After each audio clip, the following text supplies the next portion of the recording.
Náusea ou vômito não é igual a bromoprida para todo mundo no seu pronto-socorro. Seja bem-vindo a mais uma aula do Professor Tamer aqui no canal do PS Zerados.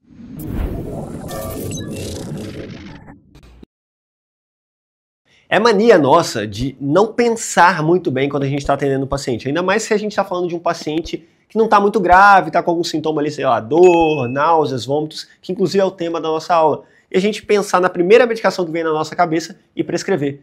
O paciente chega vomitando no seu pronto-socorro, você quer logo dispensar ele sem muito conversar, prescrevendo uma bromoprida, no máximo fazendo uma hidratação venosa. Nessa aula de agora, eu quero te ensinar a raciocinar qual o melhor antiemético para cada um dos casos. Para isso, a gente vai ter que voltar um pouquinho ali na fisiologia. Prometo que vai ser tranquilo, vem comigo aqui no quadro. Para a gente entender um pouco quais são os receptores envolvidos ali na gênese das náuseas e dos vômitos no paciente que chega no pronto-socorro, ou em qualquer paciente, no caso, né? A gente está falando principalmente de receptores dopaminérgicos, e aí a gente está falando dos receptores que são chamados de D2. A gente está falando de receptores serotoninérgicos, que são os receptores 5-HT3. Está falando também de receptores histamínicos, são os receptores que eu chamo de H1. E a gente está falando dos receptores colinérgicos, mas em especial muscarínicos, ok? A gente está chamando de M1. Tem outros? Tem receptores NK1, tem receptores opioides, mas não são os mais importantes para a gente aqui. Eu quero focar nesses quatro aqui que vão te fazer raciocinar qual o melhor antiemético para aquele tipo de paciente. Pensando nos receptores, agora a gente tem que entender a topografia, aonde está no nosso corpo cada um desses receptores. A primeira topografia, e a mais comum, é a topografia do trato gastrointestinal, TGI. Então, quais são os receptores para náuseas e vômitos presentes no trato gastrointestinal? A gente está falando em especial dos receptores D2, dopaminérgicos, principalmente relacionados também à motilidade intestinal, isso é importantíssimo você entender, tá? Mas também a gente está falando de um pouco menos importantes, mas 5-HT3, os serotoninérgicos. Quando eu falo na segunda topografia, eu quero trazer para vocês o sistema vestibular. Vamos falar de ouvido e cerebelo, tá? Equilíbrio, movimento. Quais são os receptores envolvidos nisso? Histamínicos H1 e também colinérgicos muscarínicos, com um pouco menos de importância M1. O primeiro que eu estou colocando aqui no quadro é sempre o mais importante, tudo bem? Beleza.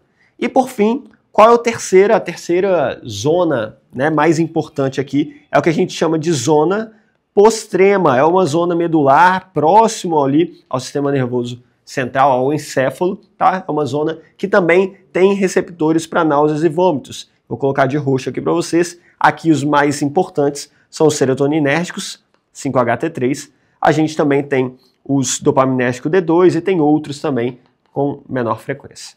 Mas em especial 5-HT3 na zona medular, em especial o H1 no sistema vestibular e em especial o D2 dos dopaminérgicos no trato gastrointestinal.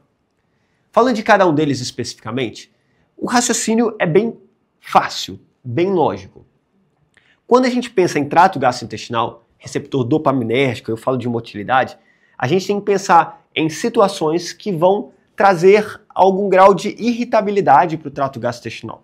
Então eu vou escrever algumas para vocês aqui. Tudo que está envolvido ali na mucosa do trato gastrointestinal vai acionar receptor D2. Por exemplo, bactérias intestinais, inflamações intestinais, estase alimentar, distendendo mucosa. Tudo isso vai acionar receptores E2 de náusea e vômito dopaminérgicos. O que mais? Irritantes gástricos. Então, algum alimento, alguma medicação que você ingeriu e que trouxe uma irritação na mucosa gástrica também. Então, fugindo um pouco daquelas primeiras que eu passei, de intoxicação alimentar, né, fugindo um pouco ali de distensão alimentar, fugindo um pouco de bactérias, de colites, irritantes, né? Provavelmente alimentos também, mas em especial drogas, toxinas ali, que vão trazer uma irritação gástrica, em especial substâncias. E também, aqui eu quero chamar a atenção para irritantes peritoneais. Então eu vou acrescentar nesse grupo também aqueles abdômen agudo inflamatórios. Por exemplo, apendicite, colecistite, diverticulite. Isso tudo também vai ativar receptores do trato gastrointestinal, em especial os D2 dopaminérgicos, mas lembrar também, no segundo momento, os 5-HT3 serotoninérgicos. Se a gente fala de sistema vestibular, vestíbulo, ouvido, cerebelo, a gente está falando de movimento. Então eu vou trazer aqui para vocês movimentação, certo? Então tá andando de ônibus, andando de carro, né? Você viajando, muitas curvas, num avião, num navio, num barco, né? Mas também eu quero trazer para vocês infecções, em especial infecções do sistema nervoso central, próximas ali à região de cerebelo e de ouvido também. Então eu tô falando ali às vezes de uma mastoidite, de uma otite, até mesmo de uma meningite. Também pode ativar receptores do sistema vestibular, em especial os H1. E por fim, quando a gente fala da zona medular, zona postrema, é sempre a gente pensar assim, em algo mais central. Central a gente pensa em algo mais sistêmico. Então aqui a gente está falando de quimioterapia, radioterapia, algumas drogas, né, que a gente, algumas medicações que vão cair ali na sua corrente sanguínea e vão ativar esses receptores ali, como por exemplo, tramadol, ok? Toxinas, tá? Algumas toxinas que a gente ingere, salicilatos, álcoois ou toxinas bacterianas que fazem uma bacteremia também podem ativar. A gente está falando de uremia, então aquele paciente, né, que está com náusea e vômito decorrente de uma doença renal crônica, de uma doença hepática crônica também, certo? Acidose metabólica, ok? E também, mais uma importante aqui pra gente, a enxaqueca. Tudo isso vai fazer uma ativação como se fosse algo sistêmico, perceba, são coisas que vão trazer uma repercussão no nosso corpo sistêmica. Tudo que a gente pensar que esse central sistêmico, a gente tem que lembrar de zona postrema da medula, de receptores serotoninérgicos 5-HT3, certo? Então, resumido, uma letra mais bonitinha aqui para vocês agora no quadro, trato gastrointestinal, lembrar de mucosa, lembrar de irritantes, sistema vestibular, movimento e infecções, zona postrema, algo mais sistêmico, pacientes oncológicos, quimioterápicos, toxinas, uremias, acidoses e tudo mais. Beleza, Tamer, isso a gente entendeu. Mas quais medicações então usar em cada um dos cenários? Muito simples, aquelas medicações que vão agir naqueles receptores mais comuns em cada um desses três principais sistemas. Pensando em trato gastrointestinal, a gente tem que lembrar dos antagonistas dopaminérgicos. São aqueles que vão agir auxiliando a motilidade intestinal, então os pró-cinéticos, mas também agindo, reduzindo a êmese, reduzindo as náuseas e vômitos. Os principais exemplos aqui pra gente estão metoclopramida, bromoprida, né? Vou colocar aqui a domperidona, que tem uma ação ali antiemética um pouco menor que as outras duas drogas, mas também tem, a gente pode usar. Vou colocar a dose para vocês. E eu vou até citar o haloperidol. Só que o haloperidol ele é usado mais para náuseas e vômitos refratários. Vejo muito sendo usado ali em pacientes em cuidados paliativos, que já não tem uma via oral tão bem estabelecida. A gente pode usar, inclusive, via hipodermóclise subcutânea, uma dosezinha mais baixa de haloperidol. Mas pensando aqui pra gente, aquele paciente que vai chegar no pronto-socorro, então ele vai começar a usar antieméticos. A gente lança a mão, então, de metoclopramida, geralmente 10 mg, comprimido, 4 vezes por dia, né, a dose máxima ali de 6 em 6 horas. Algumas fontes colocam até de 4 em 4 horas, mas tomar um pouquinho de cuidado.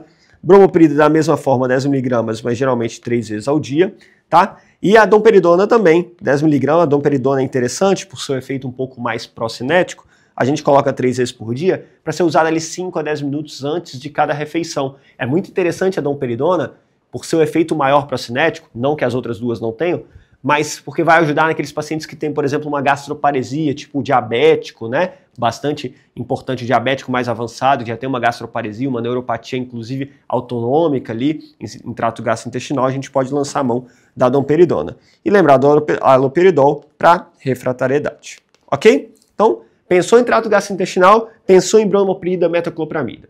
Detalhe importante é aquela situação de sintomas extrapiramidais, né? De agitação, de querer fugir, de querer arrancar tudo, o paciente, né, fica meio fora de si. Isso pode acontecer. Não é uma alergia, é uma reação que pode acontecer. Algumas pessoas sentem mais do que isso. Tá? E aí, nesses casos, a gente lança a mão de outras medicações para a gente não causar esse desconforto para o paciente. Perceba que o trato gastrointestinal também tem receptores serotoninérgicos, 5-HT3, que a gente pode lançar a mão, então, por exemplo, de ondansetrona nesses casos. Não é o melhor, porque a gente tem mais receptores dopaminérgicos, mais receptores ali que vão agir os pró-cinéticos, mas, nesses casos, a gente não vai causar desconforto para o paciente.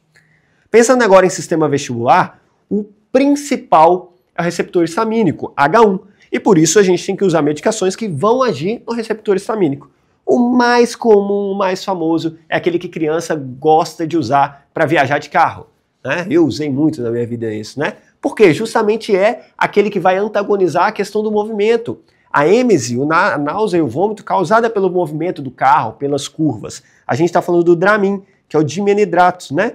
E aí tem dimenidrato com frutose, piridoxina e tudo mais. Um tanto de trem é aquele trem mesmo lá que você vê, aquele palavrão cheio de substância lá, que popularmente conhecido como Dramin, Dramin B6, que é esse completão. Tanto faz. Dimenidrato, você vai usar ali de 50 a 100 miligramas, tem comprimido de 50, tem comprimido de 100. Pode usar até de 6 em 6 horas, que é o máximo, né? O máximo dele ali é 400 miligramas a dia, tá? Então pode usar até 100 miligramas 4 vezes por dia. E aí a gente tem a meclizina, o difenidrato, que são todas ali substâncias que vão agir também nos receptores H1. Uma observação interessante, que eu acho que pouca gente conhece isso, veja só, eu coloquei que a gente tem receptor muscarínico, colinérgico ali também envolvido. Mais uma vez, não são os principais, mas às vezes eu consigo associar uma medicação que vai agir nesse receptor junto com o Dramin, como por exemplo a escopolamina. Na refratariedade ao Dramin, a gente mantém ele e pode colocar a escopolamina. Escopolamina atua no receptor colinérgico M1, muscarínico. Então a gente pode lançar a mão do famoso Buscopan simples, né? Lembrar que o Buscopan composto é a escopolamina com dipirona. E cuidado, né? Uma alta dose de dipirona ali no Buscopan composto, 2,5 gramas na ampola, né? Só de dipirona, tá bom? Então pensar no Buscopan simples, na escopolamina, mais na refratariedade ao Dramin. Não são os principais receptores, mas podem ser usados também. Por fim, quando a gente pensa em zona postrema, algo mais sistêmico, os principais são serotoninérgicos, 5-HT3. Tem outros, tá, pessoal? Tem receptores ali corticais, tem receptores na medula, vai ter receptor para opioide, receptor para NK1, vai ter outros dopaminérgicos e tudo mais, mas os principais, os que têm melhor efetividade, vamos dizer assim, são os serotoninérgicos 5-HT3, para essas condições sistêmicas. E aqui a gente lembra da ondansetrona. É por isso que, apesar de ser caro a ondansetrona, você vê muitos hospitais pedindo para você justificar o uso da ondansetrona, e uma das justificativas é, além de efeitos colaterais aos dopaminérgicos que a gente citou, é paciente oncológico. Por quê? Porque propriamente o câncer em si dá náusea e vômito de um efeito mais sistêmico, e a quimioterapia, a radioterapia, também causa náuseas e vômitos desse efeito sistêmico, com esses receptores serotoninérgicos envolvidos. Então a ondansetrona vai agir ali. Então tem uma alta efetividade nesse tipo de paciente. 4 a 8 miligramas, geralmente ali de 8 em 8 horas. Pouquíssimo efeito adverso, muito interessante em paciente oncológico, muito interessante em paciente pós-operatório. E eu quero trazer uma observação que você pode associar um adjuvante nesses casos, como a dexametasona, tá? Que tem um efeito interessante para náuseas e vômitos refratários em pacientes oncológicos em especial. Cuidado com o excesso de corticoide nos outros casos. Beleza, pessoal? Trato gastrointestinal, bromoprida, metoclopramida, primeira opção. Se não der certo, alergia, se tiver uma reação extrapiramidal, alguma coisa do tipo, ondansetrona.